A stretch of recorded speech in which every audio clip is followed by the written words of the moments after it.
السلام عليكم ورحمة الله وبركاته. أهلا وسهلا بكم في قناتي شيماء أبو المجد. هنعمل بقى النهاردة حاجة جميلة جدا، حتى لو أولادك مش بيحبوها فهم هيحبوها بالطريقة الجميلة دي.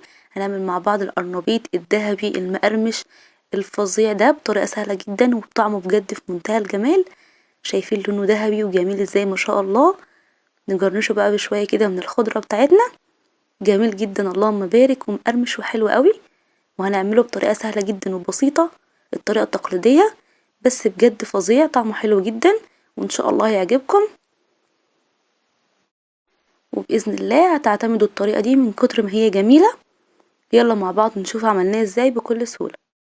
دي القرنبيطة اللي معايا، اول ما جبتها بقى على طول مش هغسلها ولا اي حاجة، هقطعها الاول بالشكل ده، ونشيل كل الكفر اللي مغطي الجزء اللي فوق بالشكل ده زي ما انتم شايفين، لانه مش بيبقى حلو خالص في الاكل، لازم تشيليه بكل سهولة كده.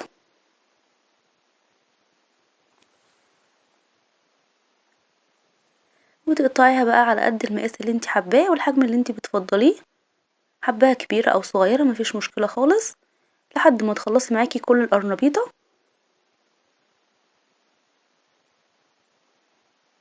اهم حاجة بس انك تشيلي القشرة دي، لان هي مش مفضلة خالص في الاكل.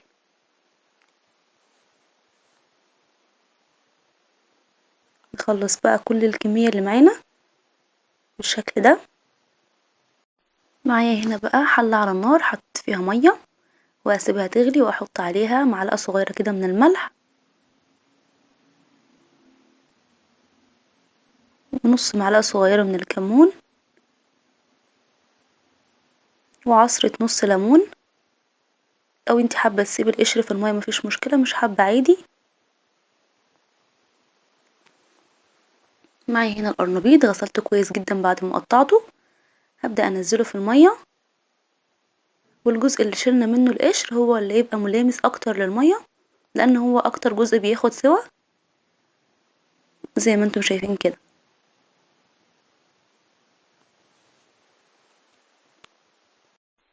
نحط بقى كل الكمية اللي معانا في المية،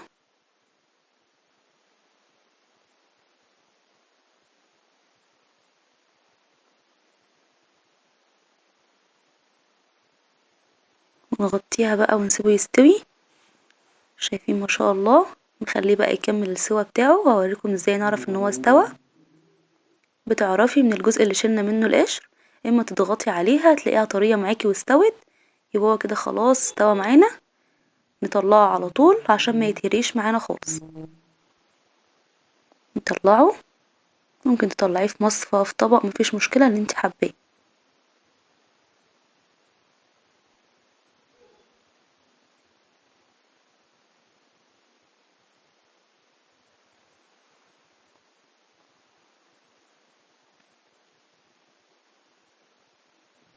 الكمون مفيد جدا، لازم تحطي كمون في المية بتاعته.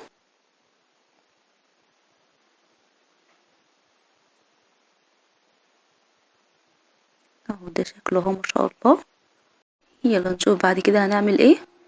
معايا هنا في الهون هحط فص كده من التوم او فصين من التوم، واحط عليه شوية صغيرين خالص من الخضرة اللي معانا، شبت وكزبرة وبقدونس، وهفرمهم كويس جدا ناعم بالشكل ده. واحط عليهم بقى 3 حبات من البيض او 4 حبات حسب طبعا الكمية اللي عندك. لو حابة تزودي البيض او تقلليه مفيش مشكلة، ده في ايدك انتي.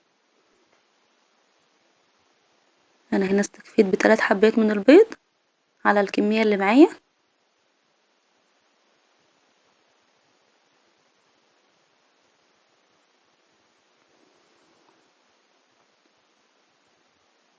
حط عليهم 3 معالق من النشا، ممكن تخليهم 4 أو 5 كمان مفيش مشكلة. وهنزل بقى بباقي كمية الخضرة اللي معايا، يعني عودين شبت، عودين كزبرة، وعودين بقدونس،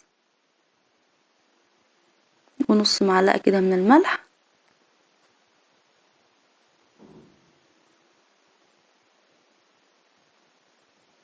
ونص معلقة صغيرة من الفلفل الأسود،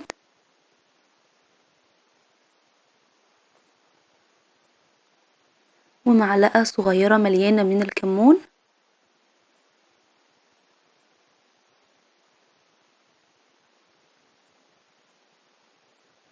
وهحط كده رشة من الشطة،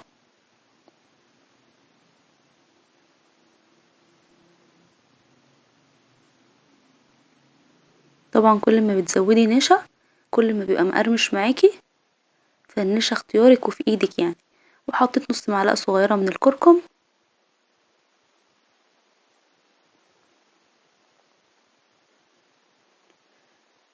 وضفت نص معلقة صغيرة من الكزبرة الجافة. اي توابل عندك بتحبيها تضيفيها مفيش مشكلة خالص. حطيت نص معلقة صغيرة من الثوم والبصل البودر، وخلاص كده هبدأ ان انا اقلب دول مع بعض بالشكل ده اهو. ما شاء الله، عايزة اقول لكم الخلطة دي فظيعة تحفة بجد. ده طبعا الكفر اللي هنقلي بيه القرنبيط، احنا لسه ما خلصناهوش بس نمشي كده خطوة خطوة. وزي ما قلتلك لو حابة تزودي النشا مفيش مشكلة، هيطلع معاكي مقرمش اكتر وجميل جدا. بعد كده بقى انخل عليهم 5 معالق كبار مليانين من الدقيق، وبرضو الدقيق في ايدك، حابة تكتري او تقللي مفيش مشكلة خالص. لو حابة تزودي الكمية وما عندكيش كمية كفاية من البيض فانت هتزودي النشا والدقيق وهتزودي السائل اللي احنا هنضيفه دلوقتي اللي هو المية طبعا. نضيف بقى المية تدريجي كده لحد ما نوصل للقوام المطلوب. مية فترة عادي مش ساقعة ولا سخنة،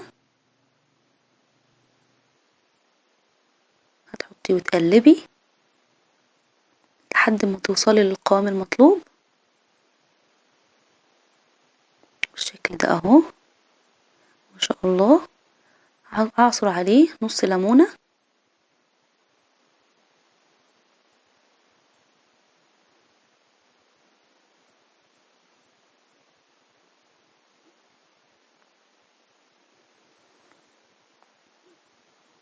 شايفين لون الخلطة جميل ازاي. الكركم ممكن تحطي برضو كاري مفيش مشكلة، هيدي معاكي لون اصفر وجميل جدا. شايفين ده القوام المطلوب اهو. الكفر ده حلو جدا، الخلطة بجد طعمها تحفة. معايا هنا الزيت بقى سخن، نختبره بالشكل ده اهو. نبدأ بقى نغلف القرنبيط بالكفر اللي احنا عملناه ونضيفه بالشكل ده اهو. نحطه على طول في الزيت السخن.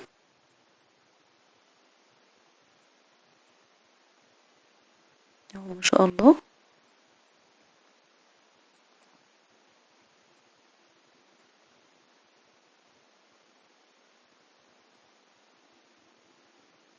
هتفضلي طبعا تقلبي فيه لحد ما توصلي للون المطلوب، وتشيلي طبعا كل الزوائد اللي في الطاسة بتاعتنا دي عشان ما تتحرقش معانا ونبوظ الزيت.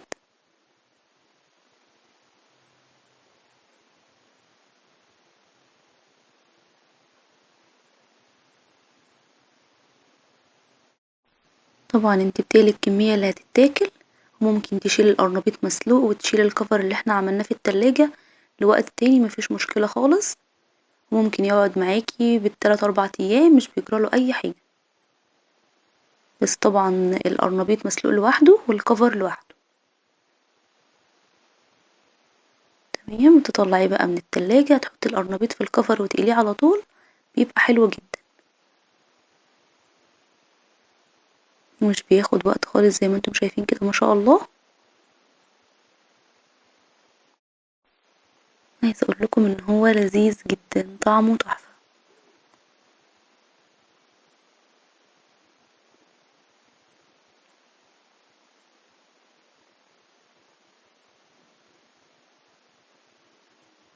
ينفع بقى فطار، ينفع غدا، ينفع عشاء، ما بيقولش لا خالص، ينفع كل حاجه.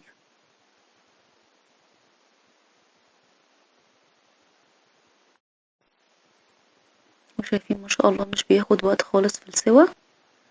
نطلعه كده على مناديل مطبخ، وممكن تطلعيه في مصفى عشان يصفي اي زوائد زيت، وهو اصلا مش بيشرب زيت خالص. ما شاء الله. جميل جدا. الطريقة دي حلوة جدا، جربوها وصدقوني هتعجبكم، وما تنسوش لو عجبتكم تقولي طبعا آرائكم في الكومنتات. نكمل برضو القلي عادي ونشوف مع بعض بقى شكله الجميل. اللهم بارك، تحفة.